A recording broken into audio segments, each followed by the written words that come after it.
Hello everyone, आज है 9 सितंबर और आज इस वीडियो में हम बात करने जा रहे हैं यस बैंक के बारे में। देखिए, हल्की सी गिरावट है, 17 रुपए के आसपास ये शेयर ट्रेड कर रहा है। बाजार भी कुछ आज अगर देखें तो उतनी बड़ी रफ्तार नहीं दिखा रहा है। वीडियो में डिस्कस करेंगे कि यस बैंक ने डेफिनेटली पिछले कुछ दिनों में 35% जितनी बढ़िया रफ्तार दिखाई जरूर है। तो क्या हाल फिलहाल में ये जो टूट रहा है तो क्या प्रॉफिट बुकिंग आ सकती है कि नहीं, और बहुत सारी खबरें निकल कर आई है यस बैंक को लेकर, तो उसके बारे में भी हम डिस्कस करेंगे। लेकिन उससे पहले अगर आपने अभी तक चैनल को सब्सक्राइब नहीं किया है तो प्लीज़ अभी इसे सब्सक्राइब कर लीजिए, क्योंकि आगे भी बहुत सारे वीडियोस हैं जो आपको काफ़ी ज़्यादा हेल्प करेंगे। तो यस बैंक का शेयर 17 रुपए के आसपास ट्रेड कर रहा है। हल्की सी गिरावट है आज, और पिछले एक महीने में देखें तो 13 से 14% का बढ़िया ग्रोथ इसने दिखाया। 15 रुपए से ये 17-18 तक पहुंचने वाला था, 18 तक पहुंचने वाला था, लेकिन एक साल में देखोगे तो 60% का बढ़िया ग्रोथ है। इस बीच शेयर का जो लो था वो 11 रुपए के आसपास था। तेजी आई, टूट गया, तेजी आई, टूट गया, देखो।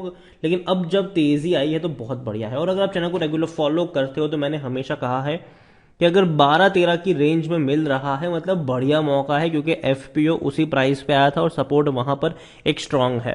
तो अगर वहां पर देखने को मिलता है तो बाइंग के बढ़िया मौके। लेकिन जब इतना सारा भाग चुका है तो क्या करना चाहिए, उसके बारे में भी बातचीत करेंगे। तो अगर आप इसका 5 साल का ग्राफ देखें तो इससे पहले भी थोड़ी बहुत तेजी इसने दिखाई थी, लेकिन हर बार ये टूटता हुआ हमें नजर आया।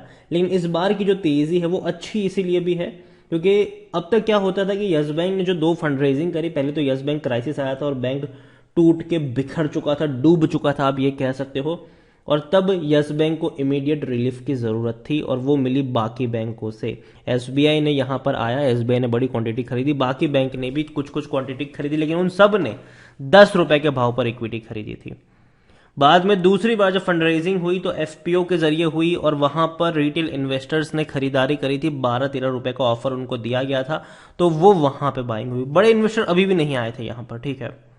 बैंकों ने खरीदारी करी क्योंकि भैया उनकी भी मजबूरी थी, क्योंकि अगर यस बैंक जितना बड़ा बैंक अगर डूबता है तो जाहिर सी बात है कि लोगों का बैंकिंग सिस्टम से भरोसा उठ जाता है। लोग अपना पैसा बैंक में डिपॉजिट अगर करेंगे तो वो सुरक्षित रहेगा कि नहीं, वो भी लोगों के दिमाग में थॉट प्रोसेस होता है। तो देखो, बैंकिंग के ऊपर भरोसा होना जरूरी है, और अगर कोई बड़ा बैंक डूबता है तो लोग भैया फिर पैसा बैंक में सुरक्षित महसूस नहीं करते हैं। तो डेफिनेटली बैंक की भी मजबूरी थी शुरुआत में। लेकिन अभी की जो फंड रेजिंग तीसरी बार जो हुई है वो अच्छी इसलिए है क्योंकि इस बार बड़े फंड हाउसेस ने पैसा लगाया है। लेकिन एक और अपडेट भी थी जिसकी वजह से भी शेयर में तेजी चल रही थी, और वो अपडेट थी अपना जो स्ट्रेसफुल असेट्स है और उसको बेच रही है यस बैंक। हालांकि स्ट्रेस असेट जो यस बैंक के है उसमें एक और ग्रुप था, उन्होंने अपने हाथ अब पीछे खींच लिया कि भैया वो नहीं खरीदेंगे। लेकिन आपको बता दें कि वो अकेला ग्रुप नहीं है, और भी कुछ ग्रुप्स यहां पर शामिल है जो इसको खरीद सकते हैं। यहां पर न्यूज कुछ इस तरीके से है कि Cerberus Capital Management and Assets Reconstruction Company of India have decided to withdraw from the race for Yes Bank Limited 48,000 crore stressful accounts. मतलब यस बैंक के 48,000 करोड़ रुपीस के लोन ऐसे हैं जो इन्होंने बांटे हैं, लेकिन वो रिकवर नहीं हो पा रहे। और जाहिर सी बात है, बैंक अब उसको रिकवर करने के लिए अपना पैसा और समय नष्ट नहीं करेगी। तो हमेशा बैंक यही करती है कि किसी और को दे देती है, किसी थर्ड पार्टी को वो सारे के सारे अकाउंट ट्रांसफर कर देती है, और उसके बाद थर्ड पार्टी उसको कुछ अमाउंट देता है। जैसे कि 48,000 का है तो हो सकता है कि थर्ड पार्टी इनको 11,000 12,000 का कुछ अमाउंट दे। जैसे कि अगर आप देखो तो इस रेस में एक और अभी भी प्लेयर शामिल है, और वो है जेसी फ्लावर एआरसी। उन्होंने जो बिड सबमिट करी है वो 11,185 करोड़ के आसपास की है।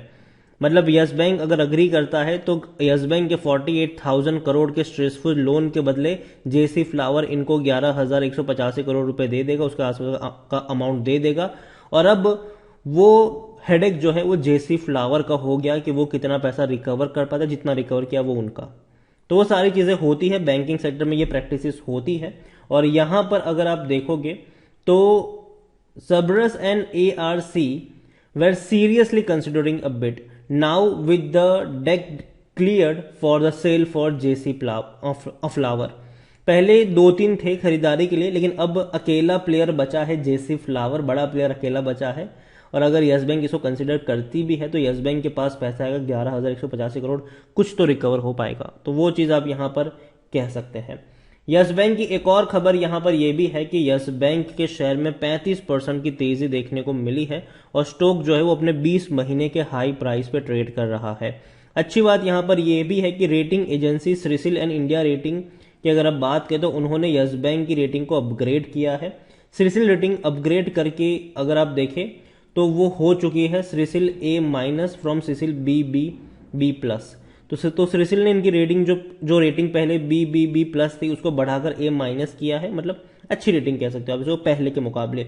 जबकि इंडिया रेटिंग ने भी वही किया है, जो पहले BBB रेटिंग इनकी रेटिंग थी BBB, वो अब हो चुकी है A- और स्टेबल आउटलुक है। तो जाहिर सी बात है बड़े बड़े फंड हाउसेस स्टेबल चीज को मान रहे हैं, मतलब जो रेटिंग एजेंसियां हैं। और कंपनी ने बैंक ने हाल फिलहाल में 8,900 करोड़ रुपए का फंड रेज, जो कैपिटल रेज है, वो भी यहां पर किया, जो कहीं ना कहीं एक कॉन्फिडेंस इनको जरूर देगा। एक और खबर है, हालांकि इसका यस बैंक पर कोई उतना बड़ा इंपैक्ट नहीं पड़ेगा, लेकिन वो जुड़ी है राणा कपूर से। और राणा कपूर हम सब जानते हैं कि यस बैंक के 81 बॉन्ड्स में क्या स्कैम्स हुए थे, और सेबी ने राणा कपूर के ऊपर 2 करोड़ की जो पेनल्टी है वो इम्पोज करी हुई है। यहाँ पर यस बैंक को लेकर अगर आप देखो तो लार्ज कैप शेयर है ये, 45,000 करोड़ के आसपास का इसका मार्केट कैप है। और वॉल्यूम में आज भैया तहलका मचाया है इसने। आज इसके अगर वॉल्यूम देखोगे तो तकरीबन 15 करोड़ है अभी तक, और शायद मार्केट जब क्लोज होगा तब तक इनके वॉल्यूम 20-25 करोड़ क्रॉस कर चुके होंगे। तो बहुत बड़ी क्वांटिटी में शेयर ट्रेड होते हुए नजर आ रहे हैं। खरीदारी बिक्री दोनों के ट्रेड यहां पर हो सकते हैं। बैंक प्रॉफिट में आ चुका है। अब 5,000 करोड़ का इनका रेवेन्यू आराम से आ रहा है क्वार्टरली। अगर लास्ट क्वार्टर में ही देखे तो 5,135 करोड़ का इनका रेवेन्यू था, और प्रॉफिट जो था वो 310 करोड़ का था। मतलब प्रॉफिट्स और रेवेन्यू दोनों ही शानदार हमें अभी के लिए नजर आ रहे हैं यस बैंक में। और यस बैंक में अगर आप देखोगे तो यस बैंक में according to Moneycontrol user सिर्फ 10% लोग ही है जो बेचने की बात करें, वरना हर कोई कह रहा है खरीदारी करो। मेरी रिकमेंडेशन, मैंने पहले भी कहा था कि अगर 12-13 पर है खरीदो और भूल जाओ, ठीक है, क्योंकि बैंक डूबेगा नहीं, सर्वाइव हो जाएगा धीरे धीरे ही सही, लेकिन ये ऊपर बढ़ता हुआ आपको नजर आएगा। तो पहली चीज तो ये कि इसको बेचने की जरूरत नहीं अगर आपके पोर्टफोलियो में ये है तो। लेकिन फ्रेश बाइंग की जहां तक मैं बात करूंगा, मुझे लगता है कि अगर यहां से करेक्शन भी आता है थोड़ा बहुत तो भी नीचे खरीदारी के मौके बनेंगे, लेकिन आपको जो विजन है वो लॉन्ग टर्म का यहां पर होना जरूरी है। यस बैंक को लेकर अगर आप देखोगे तो इनके रेवेन्यू लगातार टूट रहे थे अब तक। 29,000 करोड़ से ये 19,000 करोड़ पर आ चुके हैं, लेकिन अब इनके रेवेन्यू बढ़ेंगे। इनके रेवेन्यू क्वार्टरली पहले क्वार्टर में 5,135 करोड़ का रेवेन्यू है। एवरेज निकाले तो 20,000 करोड़ से ज्यादा की एवरेज बनती है। तो अगर वाकई में ये रेवेन्यू आने वाले क्वार्टर में भी अगर इतने रेवेन्यू को ये कंटिन्यू रखेंगे, स्टेबल रखेंगे, तो भी रेवेन्यू बढ़ेंगे इनके। और अगर रेवेन्यू बढ़ना शुरू हुए मतलब पॉजिटिव साइन आपको देखने को मिलेगी। क्योंकि देखो यस बैंक में अभी भी एक चीज है कि भैया पैसा मेरा सेफ है कि नहीं। आप खुद सोचेंगे कि अगर आपको किसी बैंक में अपना अकाउंट ओपन करना है, सेविंग अकाउंट हो, करंट अकाउंट हो, तो आप कहां पर ओपन करोगे? जाहिर सी बात है लोग HDFC या और भी कई सारे बैंक को प्रीफर करेंगे। HDFC, SBI, ICICI, axis, Kotak उनको प्रीफर करते हैं। यस बैंक की अगर हम बात करें तो डेफिनेटली लोग अभी भी थोड़ा बहुत कतराते हैं, लेकिन धीरे धीरे बैंक अगर स्टेबल होने की कोशिश करेगा तो डेफिनेटली वहां पर भी आपको अच्छे खासे अकाउंट ओपनिंग नजर आएंगे, अच्छा खासा जो डिपॉजिट्स हैं वो बढ़ते हुए नजर आएंगे। प्रॉफिट अगर आप देखो तो बैंक लगातार लॉस में था। 2022 में 1,065 करोड़ का इनको मुनाफा हुआ। अभी ये प्रॉफिट क्वार्टरली 1,200 से 1,500 करोड़ का, मतलब ईयरली 1,200 से 1,500 करोड़ हो सकता है, क्योंकि पहले क्वार्टर में 310 करोड़ का मुनाफा था। उम्मीद करेंगे कि ये और बढ़ेगा और रेवेन्यू के साथ साथ प्रॉफिट भी बढ़ना शुरू हो जाएंगे इनके। यस बैंक खरीदारी का सही मौका है कि शायद ओवरबोर्ड जोन में कोई भी रेड फ्लैग नजर नहीं आ रहा है, लेकिन पी महंगा हो चुका है, 42 का हो चुका है ये, जबकि सेक्टर पी 21 का है। देखो अगर कंपनी में बैंक में अगर सब कुछ सही रहा तो ये पी जस्टिफाई भी करेगा, लेकिन अगर कुछ गलत हुआ तो डेफिनेटली ये जस्टिफाई नहीं करेगा। और अगेन ये जो अपने असेट्स को बेच रहे हैं, ठीक है, जो स्ट्रेसफुल असेट्स है अगर उसको बेच रहे हैं, ठीक है, अगर अच्छे दाम में बिक गए बहुत अच्छी बात है, लेकिन अगर नहीं बिके तो याद रखिए टूट सकता है ये शेयर। यहां पर होल्डिंग की अगर हम बात करें तो promoter Rana Kapoor and family exit कर चुके हैं। जो बैंक है SBI ही अब इसको चला रहा है। तो 43.54% की जो होल्डिंग है, सॉरी 43.58% की होल्डिंग, उसमें कई सारे बैंक शामिल है और SBI भी इसी में है। 0.34 म्यूचुअल फंड, 11.38 FIs, 44.70% की होल्डिंग रिटेल और अदर्स के पास देखने को मिल रही है। उसमें जो रिटेल इन्वेस्टर्स है उनके पास 26.14% के आसपास की होल्डिंग है। ओवरऑल यस बैंक को लेकर मैं एक ही चीज कहूंगा, खरीदारी करी है, बने रहिए, लेकिन सिचुएशन अभी भी न्यूज पर डिपेंड करेगी। जो अपने असेट्स को बेच रहे हैं ये किसको बेचेंगे, कितने में बेचेंगे, वो न्यूज़ मैटर करेगी।